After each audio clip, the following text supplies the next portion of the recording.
4 years, Barack Obama has represented what it means to be a thoughtful and effective leader. Now, he faces an unexpected challenge from Ivanka Trump, and once again shows how he manages situations with composure and dignity. Moments like this remind many why Obama's approach to leadership continues to be respected. It was the kind of event seemingly built for a clash. Two high-profile figures, one known for years of public service, the other tied to a family name associated with wealth, business, and growing political influence. The mood in the room was tense with anticipation. Both Barack Obama and Ivanka Trump had been invited to discuss leadership and integrity, two values often linked to their public identities, though in very different ways. Ivanka Trump, poised and polished, was introduced first. She stepped confidently toward the podium, her heels tapping quietly as she crossed the stage, her practiced smile steady and professional. For a moment, the audience felt a slight discomfort, a reminder of her background and her family's complicated political history. She was, after all, the daughter of Donald Trump, a figure who had divided the nation like few before him. But Ivanka had always tried to create distance between herself and her father's controversies, presenting herself as a moderating voice, a link between his forceful style and the world's expectations of diplomacy. But on this day, Ivanka wasn't there simply to share her thoughts or outline her own future goals. She had something to prove, and she wasn't going to miss the opportunity to take aim at Barack Obama. Her speech opened with the usual formalities, the kind of polite remarks meant to warm up an audience and establish rapport. She spoke broadly about leadership, referring to the ideals politicians often highlight: honesty, accountability, and strong character. But before long, her tone sharpened. The shift was subtle at first, then unmistakable. She moved away from general themes and began steering toward something more direct, more personal. "I've always believed leadership is about staying grounded," she said, her voice smooth but edged. "It's about knowing the pulse of the nation, understanding what matters to everyday Americans. Leadership isn't about holding a title or giving impressive speeches. It's about family and personal responsibility." The audience leaned forward, sensing where this was heading. Ivanka was no longer discussing broad principles or national goals. Her words were now aimed at someone specific: Barack Obama. She didn't mention him by name at first, but the reference was clear. "Under certain leadership," she continued, "we saw a government drifting away from what really matters. A leadership that didn't fully understand the challenges of working-class families. A leadership disconnected from the values that shaped this country." She paused intentionally, letting the implications settle. It was a deliberate move, one that made several in the audience uneasy, especially those who still admired Obama's tenure. The tension rose. Her critique was no longer about policy differences. It had become a challenge to Obama's legacy. "The policies of the past," Ivanka said, sweeping her gaze across the room, "were built on a philosophy of dependency and government overreach. They didn't address the real problems American families faced. Instead, they created a system where people received handouts instead of opportunities to succeed on their own." By now, it was clear this wasn't simply a contrasting viewpoint. It was a targeted criticism of Obama's leadership style and core values. Her tone held a controlled intensity. Though she continued smiling, the strain behind it was visible. She wasn't just offering an argument. She was attempting to dismantle a legacy. Ivanka was positioning herself as the opposite of Obama. While he had often been methodical and deliberate, she framed herself as someone who understood the straightforward realities of American life.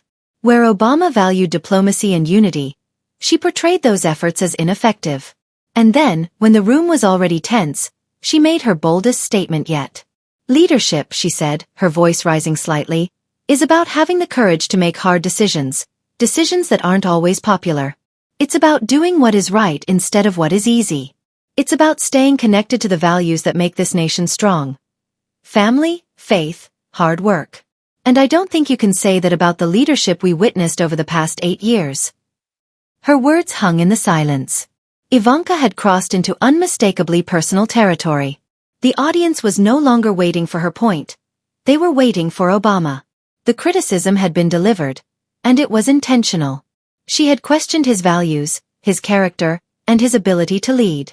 The conversation had moved beyond political differences. It was now about identity and principle. At that moment, the room fell quiet. Would Obama respond publicly? Would he challenge her assertions directly? Or would he maintain the calm restraint he had shown throughout his career? Ivanka's eyes shifted toward the back of the room, where Obama sat with his arms folded. He listened without reacting. No anger, no frustration, no visible shift in his posture. But the tension was unmistakable. Everyone knew that Obama's response, whenever it came, would carry weight. The atmosphere was still, heavy with anticipation. Ivanka's remarks had landed, and for a brief moment, the audience didn't know what would happen next. Would Obama defend his record with intensity? Would he offer a firm rebuttal? Or would he, true to his usual style, respond with calm clarity? Obama remained quiet, his expression steady, focused. He didn't flinch or shift. To someone unfamiliar with him, it might have looked like he wasn't fully engaged. But those who knew him understood his approach. Obama didn't allow emotion to dictate the moment. He wasn't going to react impulsively or meet provocation with extra fire. He knew the value of timing. For him, leadership wasn't about immediate responses or heated exchanges. It was about patience, waiting for the right moment to deliver a message that would resonate. This was his element, and he wasn't going to let Ivanka's pointed comments throw him off balance. The audience watched every second of his silence as if each moment carried meaning. Many expected a dramatic back and forth, the kind often seen in politics.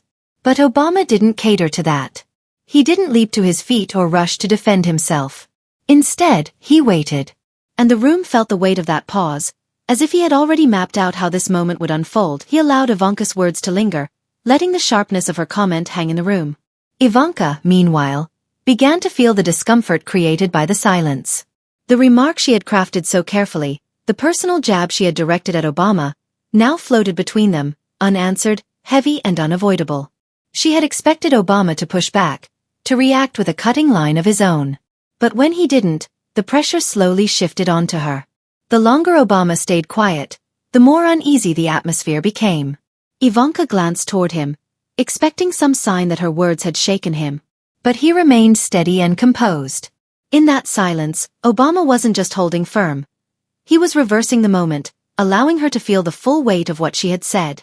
It was as if his silence communicated, "I don't need to respond aggressively. You've already revealed your intent."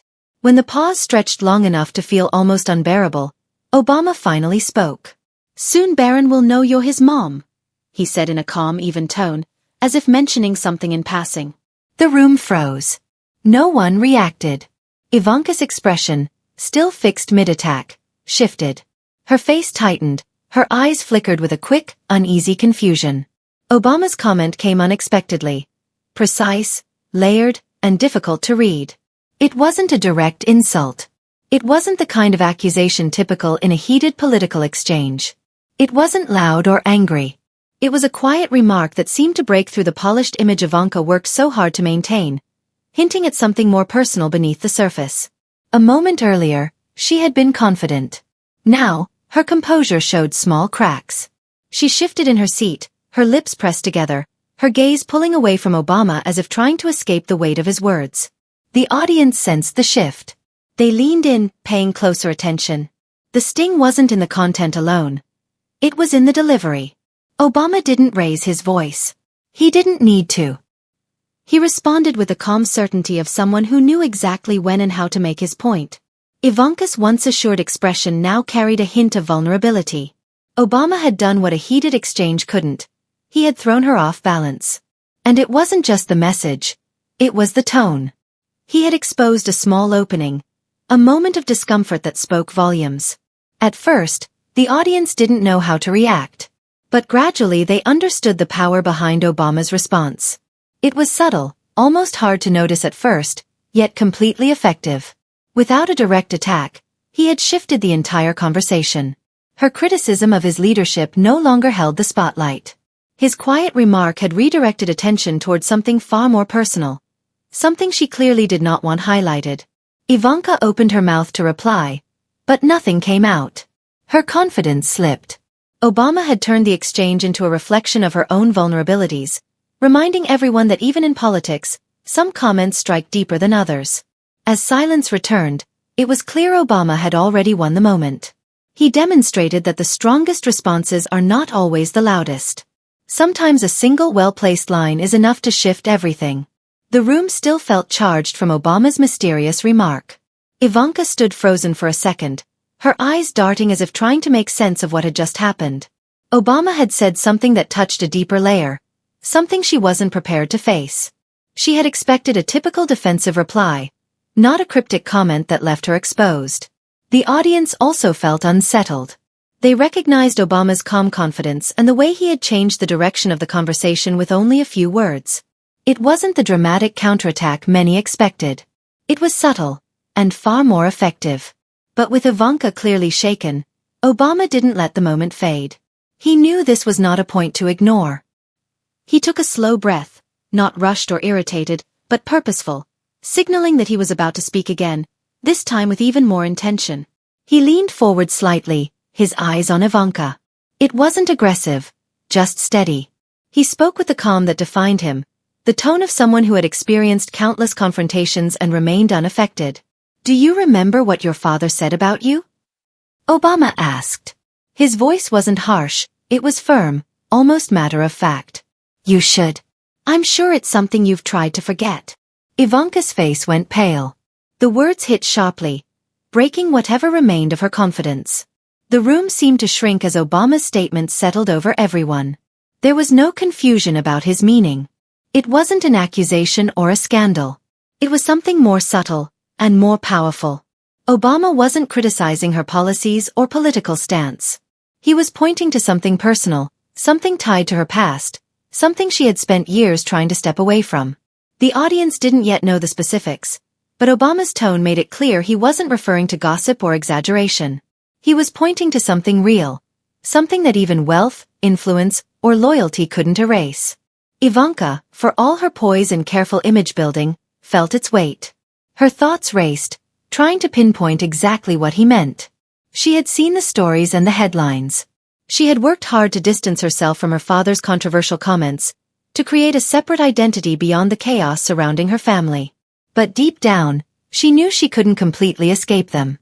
The world hadn't forgotten his remarks, some of which had shocked the public. These were comments that lingered long after they were made. It wasn't just the well-known statements Donald Trump had made about her over the years.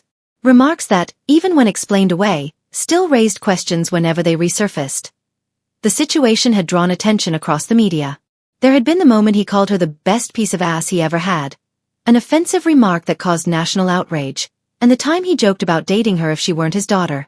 These comments echoed far beyond their private family life.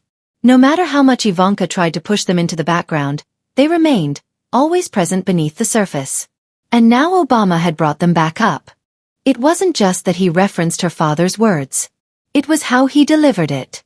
He acknowledged the strain behind her public image, the contrast between Ivanka's polished persona and the difficult realities of her family background.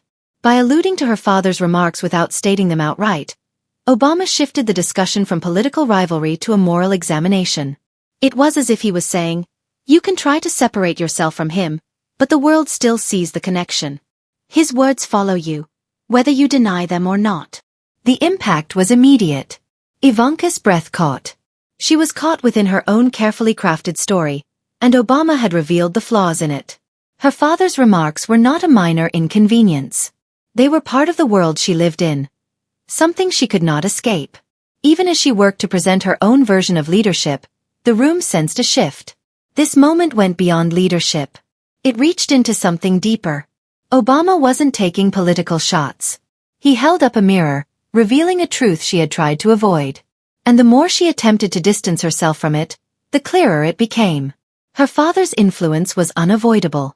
For a brief moment, the room fell silent. Ivanka struggled to find any response, any phrase that could help her recover.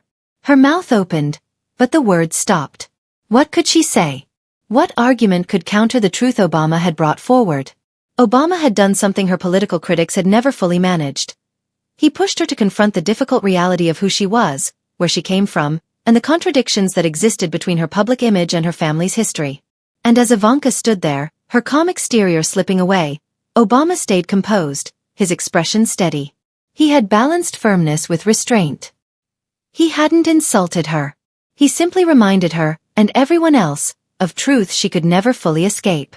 The audience, sensing that this was the turning point, shifted in their seats, waiting for her next move. The direction of the conversation had changed, and Obama now controlled it. The silence stretched on, heavy in the room. Ivanka's once confident expression had lost its certainty. Standing before a room full of observers, she could no longer hide the discomfort that had overtaken her. Her thoughts raced, scattered. But one thing was clear. Obama had struck a sensitive point. His calm remarks had uncovered something she had long avoided. It wasn't just the reminder of her father's past words. It was the realization that Obama had disrupted the narrative she had spent years building. In a single moment, he had pulled away the foundation she relied on, leaving her unsure how to regain her footing. For years, Ivanka had carefully shaped her image. Professional, intelligent, independent. Someone who had built her own path and distanced herself from her father's controversies. But now, that long-maintained image had begun to break, and there was no way to repair it in front of an audience.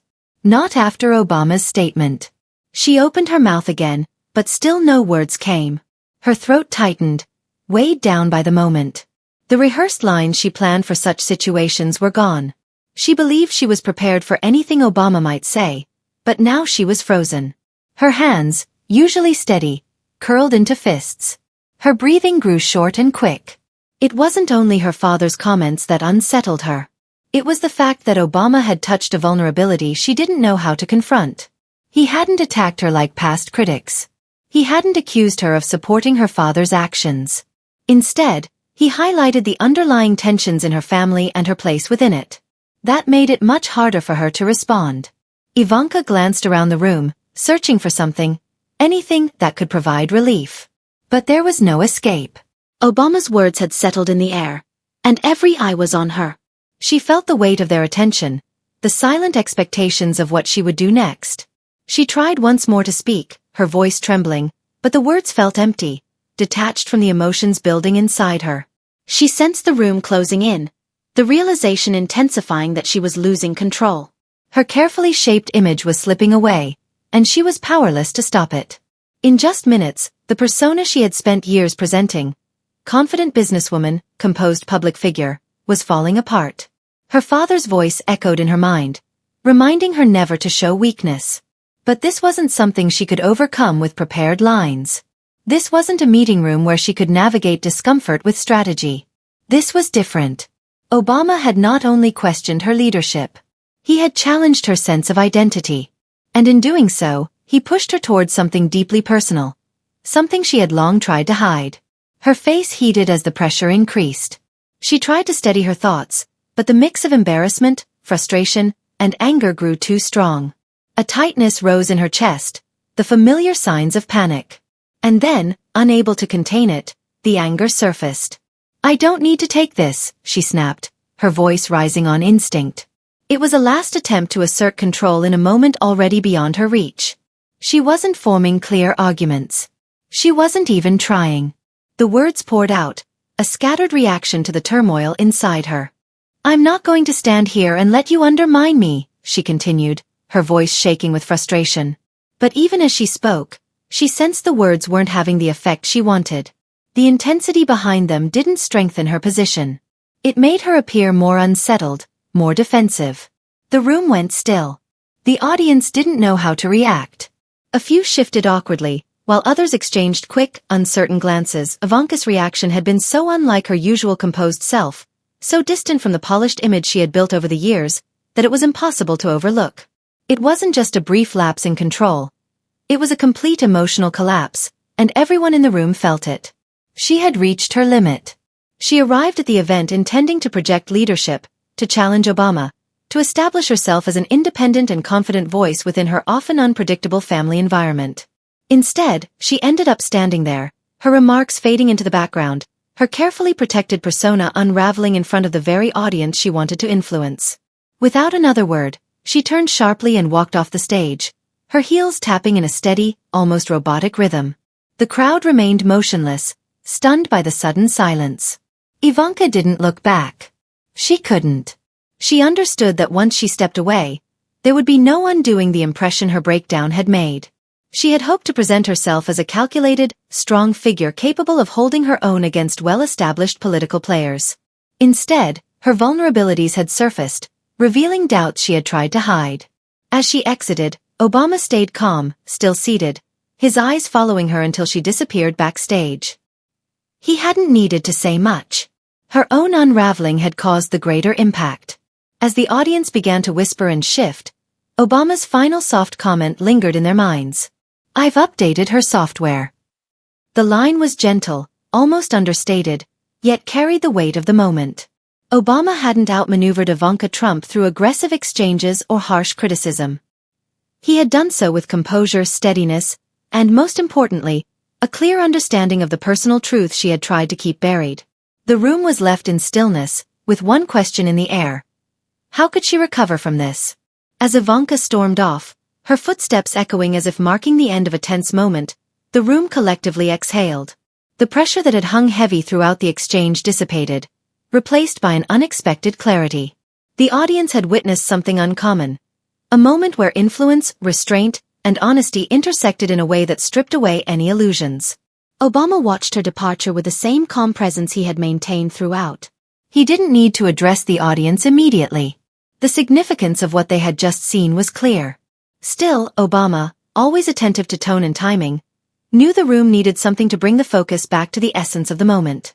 The silence wasn't tense. It was reflective. The shift in energy came not only from Ivanka's abrupt exit but also from the depth of Obama's earlier words, which had struck more deeply than expected. No dramatic follow-up was necessary. His quiet confidence was enough. He had experienced moments like this before, situations where the pressure was high and where deeper truths eventually surfaced. And he understood how to navigate them. Finally, he rose from his seat. His posture was relaxed, yet there was a steady presence in his movements. The audience, still absorbing the recent events, instinctively leaned in. They were expecting something. A closing thought from the person who had managed to change the tone of the room with measured precision. He walked toward the microphone, and the entire room held its breath. Obama had never relied on theatrics. His demeanor was his strength. He didn't need volume to command attention. He earned it through consistency, integrity, and restraint. "I know," he began, his voice steady and even, "that it's easy to get caught up in the noise, the headlines, the arguments, the endless back and forth." He paused briefly. But in the end, what matters isn't who speaks the loudest or who has the biggest following. What matters is the truth. His words were simple, yet they carried a weight that made people listen more closely. His eyes moved across the audience, establishing a quiet connection that felt both personal and shared. "The truth doesn't need to be defended with anger or volume," he continued. "It doesn't have to compete with political games or personal attacks. Truth exists, and eventually, it comes to the surface." At that moment, Obama wasn't addressing only the people in front of him. He was speaking to those who would later watch the moment unfold online. His message went beyond the immediate exchange. It wasn't about Ivanka or his own standing. It was about something broader, the importance of honesty, openness, and the strength required to stay grounded when confronted with misinformation or pressure. "Sometimes," he said, his tone strengthening slightly, "we forget that leadership isn't about winning arguments or putting others down. It's about showing up, being truthful, and doing what's right, even when it's difficult." His message was not political. It was ethical. He reminded the audience that in an increasingly divided world, truth remained the foundation. It was what steadied leaders, what guided them through uncertainty. "None of us are perfect," he added gently. "But we're all capable of honesty and of recognizing when things need to be corrected. That's the real measure of leadership." The room absorbed his words in silence. The moment wasn't about rivalry or partisanship. It was about the shared responsibility each person carried. Obama paused, surveying the audience as though considering the broader meaning of everything that had unfolded. The moment had already spoken for itself, but he had one more thought to leave with them, something that reached beyond the current situation. "I'll leave you with this," he said calmly. "There's always room for honesty, always room for connection. And as for you, Baron, I'll give you proof of that. You can always reach me." The line was delivered simply, without emphasis, yet it held significant meaning. In that single statement, Obama extended his message beyond the moment, to the future, to a young person still forming his understanding of the world. Mentioning Baron Trump served as a reminder that leadership wasn't about personal feuds or public tension. It was about setting an example for the next generation through integrity and openness. As he finished, the room stayed silent for a few seconds, giving everyone time to process the meaning behind his words. The quiet wasn't uncomfortable. It was thoughtful. People were evaluating everything they had just witnessed. In only a few minutes, Obama had not only managed the situation with composure but had elevated the conversation to something broader than politics or personal conflict. With that, Obama nodded toward the audience and began walking off stage. There was no dramatic gesture or drawn-out exit. His message had already reached its mark with clarity. As the audience gradually stood and began moving, the weight of the moment remained. What had started as a confrontation had shifted into a reminder of the value of truth, humility, and principled leadership. The event had ended, but Obama's words continued to resonate.